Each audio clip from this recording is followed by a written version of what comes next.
Tantor Audio, a division of Recorded Books, presents Oh Sis, You're Pregnant! The Ultimate Guide to Black Pregnancy and Motherhood by Shanicia Boswell. Narrated by Diana Blue. Publisher's Note: in this audio edition, you will hear references to visual material present in the print and ebook formats of the book. Yeah, this one right here goes out to all the babies' mamas, baby mamas. Yeah, go like this. Outcast. Introduction. Motherhood is the new wave. We delight in the beauty of the butterfly, but rarely admit the changes it has gone through to achieve that beauty. Maya Angelou. Becoming pregnant at 22 years old felt like accidentally getting knocked up at 16 in high school. Instead of walking the long hallways, bypassing judgmental eyes of my few hundred peers, I was trying to find creative ways to post on social media to hide my ever-growing baby bump. I was not ready to share with the world that I, someone that had not even fully broken down the doors of adulthood, was about to be somebody's mama. At 22 years old, I had landed a successful job as the assistant to a person who was a lot more accomplished than me. At least I had my own office. I rented a hipster studio apartment in the middle of the city, maybe because of my concern for the environment or because of the small paycheck that just barely allowed me to make student loan payment deadlines. I was economical and took the train instead of driving a car. So there I was, sitting on the toilet on Valentine's Day. It just so happened on the day of love that my breasts were unusually tender and my period was not where it was supposed to be, in my underwear. As a responsible, sexually active woman, I always kept a few pregnancy tests under my bathroom sink. At this moment, I decided to take a test just to be sure. I did not think I was pregnant. I just needed the confirmation of that one little line to tell me to be patient and wait a few more days. Aunt Flo probably had plans of arriving unannounced in middle of the most painfully awkward situation. I peed confidently. I hummed a little tune as my fluids splashed onto the pregnancy test. And as I lifted that white stick from between my legs, I nearly rolled my eyes and yawned. Why did I waste a perfectly good pregnancy test to find out what I already knew?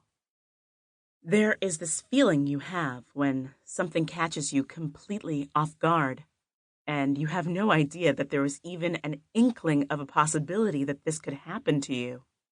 You would think that I was the Virgin Mary sitting there taking a pregnancy test, and even she got pregnant. Those two faint blue lines popped up faster than I could blink. What happened to waiting 2 minutes? Those 2 minutes are extremely crucial. At least those discretionary minutes allow you the time to process this possibility of actually having a baby, since I clearly had not done this before. Regardless, there I was, sitting on the toilet naked, with a positive pregnancy test in my hand. Shit. And like any 22-year-old, I called my best friend and screamed, "Shit!" so loud into the phone she probably still has nightmares about it. Lucky for me, my best friend lived only a few floors above in the same building. I put on my clothes, grabbed the pissy pregnancy test, and walked up to her apartment. Here is your first lesson. Don't let anyone talk you into wrapping your pee-drenched pregnancy test in purple and pink tissue paper to hand to your boyfriend, who will probably freak out right along with you. I will be honest, I was not too confident about what was ahead of me. Being a young, Black millennial, I had not even accomplished my first goal of finishing college. I was currently on a sabbatical to figure out life. This was one of the things I realized early on in my 20s. I had a certain privilege. Even as a Black woman, I had privilege. I had the privilege to take time off from college to find myself, and I had been working on it. I took a 2-week trip to Egypt to connect with my ancestors. I got rid of my phone for 3 months, dyed my afro a weird combination of purple, orange, and red, and even converted to a religion. I had become the poster child for Black, privileged youth squandering opportunities that my elders had fought so hard for me to have. Even I knew I had maybe gone too far left and had started to reel it back in. I dyed my hair back black, made the decision to lock it up, and landed a job in corporate America. I was looking for the American dream before even realizing what my own dream was. I was trying to be my ancestors' wildest dreams without proper context. Did my ancestors really want me filing papers for 8 hours a day? Probably not. They also did not want me pregnant at 22 either, but here we were. That was nearly a decade ago, and in these last few years, so much has changed. Most importantly, my mindset and outlook on life. Since that life-changing discovery of pregnancy, I have successfully mommed the hell out of my 20s and become an inspirational writer and entrepreneur who has dedicated her livelihood to uplifting and encouraging other Black mamas, as well as an advocate for self-care. I have also tanked a business, called off an engagement, hit rock bottom, and built myself back up. I did all of this with my child in tow. What is my goal in writing this guidebook? My goal is to let other mothers know that you, yes, you listening to this book, you are perfectly imperfect. I want to cure you from the mom guilt you may be holding on to because your pregnancy did not happen the way you wanted it to. I want to make you laugh, maybe cry a little, as you look toward your own experience and invoke a spiritual "yes, sis" through the chapters of this book. While there are similarities for many who are becoming mothers, regardless of race, color, religion, or culture, our experiences, specifically as Black mamas, are unique. I wear that knowledge as a proud badge of honor. As the creator of Black Mom's blog, I am asked a lot, why create a platform for only Black mothers and not all mothers? My answer is simple. Black Mom's blog is not just an online space for Black mothers. We have mothers of all races, women without children, grandmothers, fathers, and grandfathers who are members of our community. Black Mom's blog is a space within the already marginalized space of motherhood to positively reflect Black parenthood. We uplift Black mothers. We share our experiences through our eyes. We tell stories of our grandmother's advice and wisdom, lessons on hair care, and how to deal with our children being the only Black faces in the room. This book is an extension of that narrative. It expresses the collective thoughts and practical experiences I have found to be helpful as a Black mother, dating, traveling, and living my best life while tackling the ebbs and flows of motherhood. My overall mission here is to let you know that life does not have to stop because you chose to give birth. In fact, it is just beginning. There is something powerful in living life and knowing that your strength, not only as a Black woman, but as a Black mother, is being seen by your daughters and your sons. We are rewriting the stories, changing the statistics, and creating a generation of children ahead of us that will know that because we did it, they can do it better. This is the ultimate guide to Black pregnancy and motherhood. Chapter 1. My Growing Belly Bump. Becoming a mother forced me to have hope. Nefertiti Austin. Here is something you have probably already discovered while pregnant. There are a ton of educational guides out there that will tell you when your baby grows from the size of a grape, to the size of an avocado, to the size of a watermelon. These guides probably come with adorable photos and let you know that your feet may bulge, your rings will no longer fit your fingers, and, lucky for us, our noses will change too. Oh yes, our noses will widen. You will learn about what is happening with your body, why your nipples darken, and about that strange line going down your belly. These books will spend chapters explaining all this to you. While this falls under the category of necessary information, I believe there is a wealth of more important knowledge you need to know about to actually prepare for the impending birth. In the chapters that fill this book, I want to concentrate on topics that really will affect your life, sis. I want to talk to you about why using your voice is important and how it relates to Black maternal health. I want to chat with you about the real, grown conversation you will have with your own mother about what is allowed and not allowed when you are giving birth. I want to walk you through getting your finances in order. Are you prepared for this? I especially want to chat to you about the changes that you will go through emotionally, how your friendship circles may evolve, and how to cope if you find yourself in the position of being a single mama. Throughout this book, I want to reach out and hold your hand. I believe that these topics are much more important. As a Black mother, I want to share my own experience to help prepare you for your birth. Even still, I know how reassuring it is for you to know the size of your baby at 4 months versus 6 months, and whether or not you should be excited that your breasts have magically gone up 2 cup sizes. So we will discuss some of that now too, all in one chapter.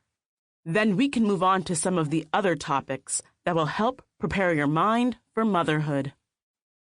Make note of this section and refer back to it throughout your pregnancy. The science of getting pregnant. I want to let you in on a little-known fact. There are a lot of occurrences that have to take place in order for you to become pregnant. We seem to mystify pregnancy, but it is so necessary to understand exactly how pregnancy happens and how many important steps have to align in order for a woman to have a child. Pregnancy is no accident. Your body and your partner's or donor's sperm have to come together at the perfect time to create a baby. Let's break down what happens leading up to the moments that your baby is formed. Pregnancy can occur in many different ways. There is the traditional way, meaning a man and woman have sexual intercourse and he releases sperm into her vaginal canal, resulting in pregnancy. In vitro fertilization, IVF, has become increasingly popular over the years. IVF is a method normally used by couples who are facing difficulties with conceiving. A woman takes medication, usually injected in shots over a period of time, which helps stimulate the production of her eggs. The eggs are then removed by a needle inserted into the pelvic cavity, and the eggs and sperm are joined in a laboratory. Once an embryo or a multicellular organism is formed, then the embryo is placed back into the woman's uterus, where the pregnancy can continue. Intrauterine insemination, or IUI, is when a medical provider uses a catheter to insert sperm into a woman's vaginal canal through the cervix directly to the egg inside of the uterus. Lastly, there is the bootleg version of IUI, otherwise known as turkey basting. This is not recommended by doctors, but it is a method that is practiced, particularly by same-sex couples. Sperm, either from a donor or a sperm bank, or sometimes acquired by other methods, is collected in a cup, then syringed into the turkey baster. The baster is inserted with a sperm-friendly lubricant, and the sperm is injected into the vaginal canal. The woman lies flat with her legs in the air for 10 minutes, so the sperm doesn't leak from the vagina. This is best done during ovulation and after orgasm, so that the sperm has a better chance of entering the cervix to reach the egg in the uterus. A gentle reminder, If this method of achieving pregnancy is used, you can run the risk of infection or contracting an STI if the sperm is not properly tested. A very real conversation on the birds and the bees. Do you remember your first birds and the bees conversation with your parents? It went something like this. The bees pollinate the flower. The birds hatch the egg. As an adult, I look at this wildly far-fetched account and am lost in the exact correlation of the bird and the bee. I understand that the bee pollinating the flower represents a man's sperm fertilizing a woman's egg, and that the bird hatching the egg represents the woman giving birth. But who decided to join these two unrelated creatures in a sexual act? We are adults now. Let us put the hypotheticals to rest and have a very real conversation. The first step of pregnancy is called fertilization. This is when a woman's egg and a man's sperm join together, usually in the woman's fallopian tube. Fun fact, the sperm carries half the genetic information for your baby. This includes, but isn't limited to, genes relating to hereditary diseases, stress, and even metabolism. If your kid ends up with a strange diet, you can blame their father. When a man ejaculates inside of a woman, he releases roughly 300 million sperm inside of her vaginal canal. Immediately, this number of sperm is greatly reduced when millions of sperm flow out of the vagina or are killed by acidic pH levels in the vagina. During the few days that a woman is ovulating, her cervix is open, and the surviving sperm can enter and swim through thin and slippery cervical mucus. Consider this your body's way of encouraging pregnancy. The cervical mucus becomes watery during ovulation for this very reason, to help move the sperm along to the uterus, along with muscle contractions that speed up the sperm's journey. Millions more sperm die by becoming stuck in the cervical folds or are killed by the woman's immune system, once again reducing the number of sperm that will possibly reach the egg. While looking for the uterus, the remaining few thousand sperm find themselves at a crossroads, with half choosing the wrong direction and heading toward the empty fallopian tube, and the other half heading in the right direction, toward an egg to possibly fertilize. Inside of the fallopian tubes are tiny hair-like fibers called cilia that push the egg through the tube. The sperm have to swim against this motion, and more sperm are lost by becoming trapped in the cilia.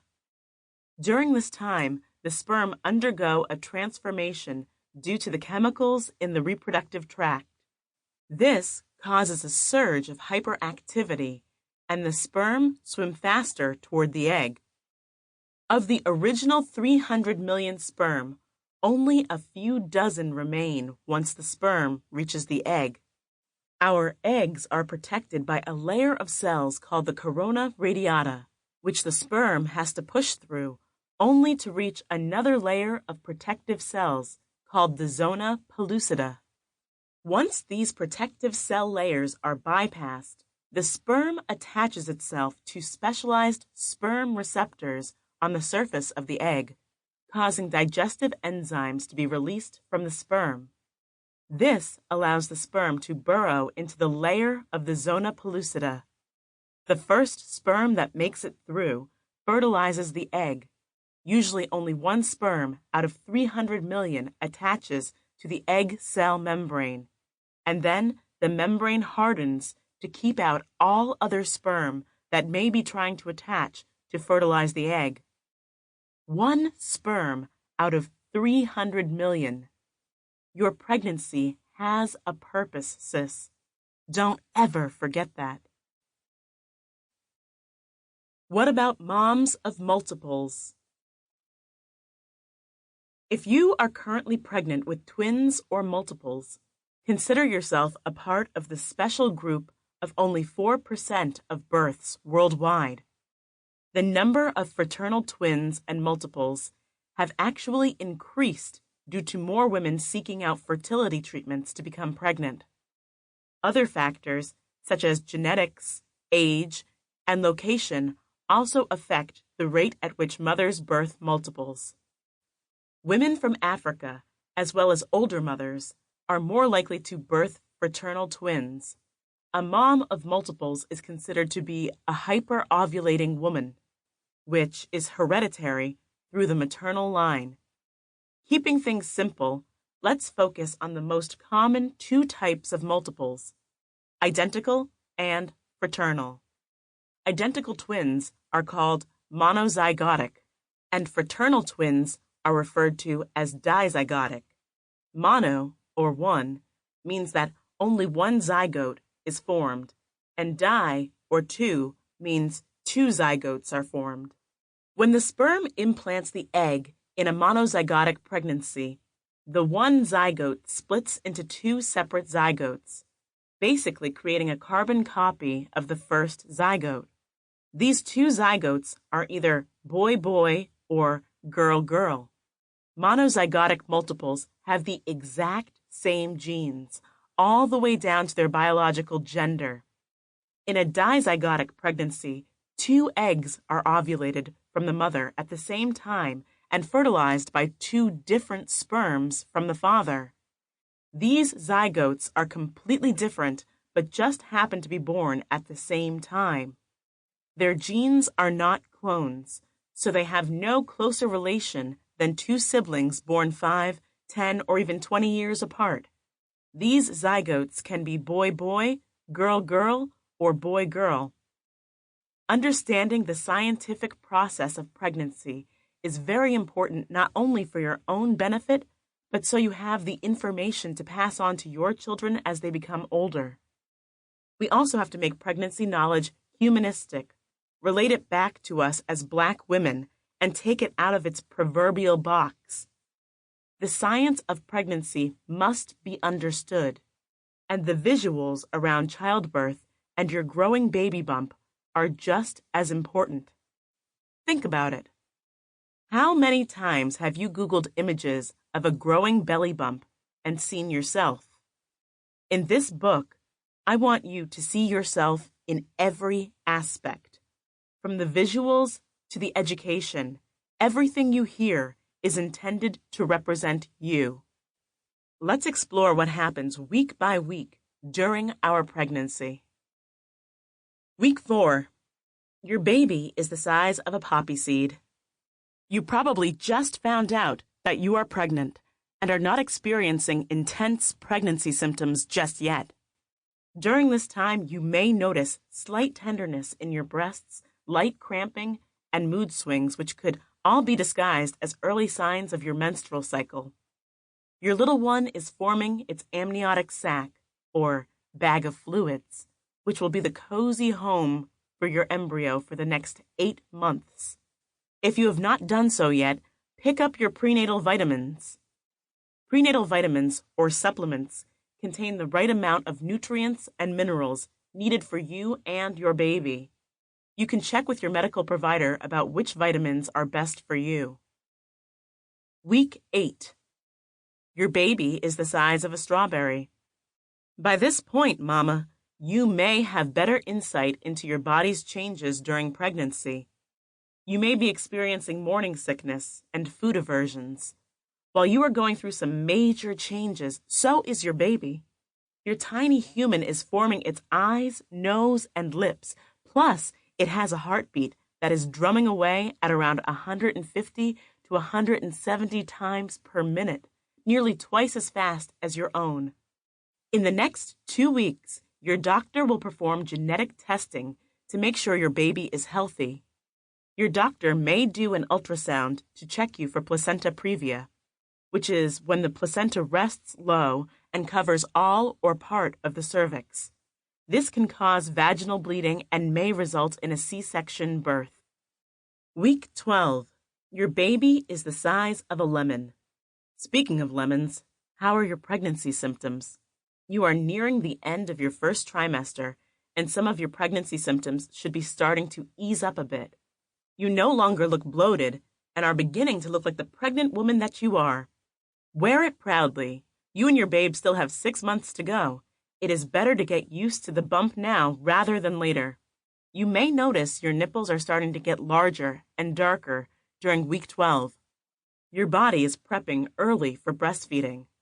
Don't be alarmed. Your little one is growing its white blood cells, which will help fight off infections in the future. And at your next doctor's visit, you should be able to hear your baby's heartbeat for the first time. Week 16. Your baby is the size of an avocado. Have you felt your first kick yet? It's coming. Your baby has been working out.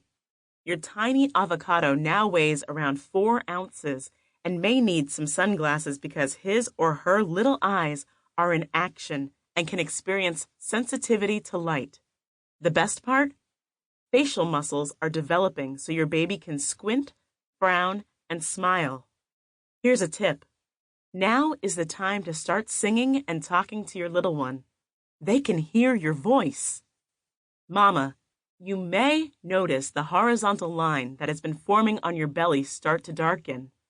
This is called the linea nigra, or black line in Latin.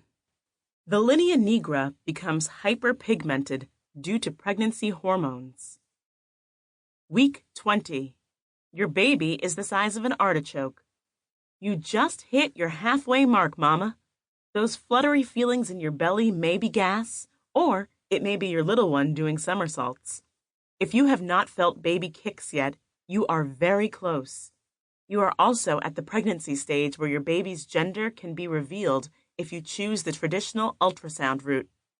Your doc can also reveal your babe's gender earlier in pregnancy, around 12 weeks, if you choose to have a blood test done. Go ahead and prepare for your big gender reveal. As for you, Mama, you may notice an increase in your appetite. This is where that whole eating for two saying comes into play. Just remember, eating for two doesn't mean giving in to all of your cravings. Try to maintain a healthy diet full of fruits and veggies for your growing baby and yourself. Week 24. Your baby is the size of an ear of corn. Here is something you may find funny. Your babe is still waiting to obtain their full melanated complexion. Right now, your babe has eyelashes, eyebrows, and hair, but is still lacking pigment, so their skin is transparent. Those juicy cheeks that you plan to kiss all day long also haven't formed yet, so sit tight. Your little fighter is weighing about 1 pound, and if you have been singing or talking to your belly on a regular basis, your babe can recognize their favorite songs. Mama, your belly button has probably popped, and you are sporting a cute outie right now. You may also notice some swelling in your fingers, knees, and ankles, so take it easy. Week 28. Your baby is the size of an eggplant. You are now 7 months pregnant, and your baby is officially starting to get in a comfortable position for their grand entrance. For most moms, this means the baby is facing head down unless your little one is intending to come out breech, which means feet first. Don't worry, only 3 to 5% of babies born to term are breech births. Your baby is also dreaming about his or her life earthside too. During this stage of pregnancy, your little tyke is experiencing different phases in the sleep cycle, including REM, rapid eye movement sleep, which induces dreams. If you see an ultrasound of your babe sticking out their tongue at you, it's okay to laugh. They may be just tasting amniotic fluid. Mama, your belly is growing more and more. This is the time to keep your hands off, no scratching. Massage shea and cocoa butters into the skin to keep your stretching skin from itching. Week 32. Your baby is the size of a pineapple. At 8 months pregnant, Mama, you only have 1 more month left to go. You may be experiencing Braxton Hicks contractions.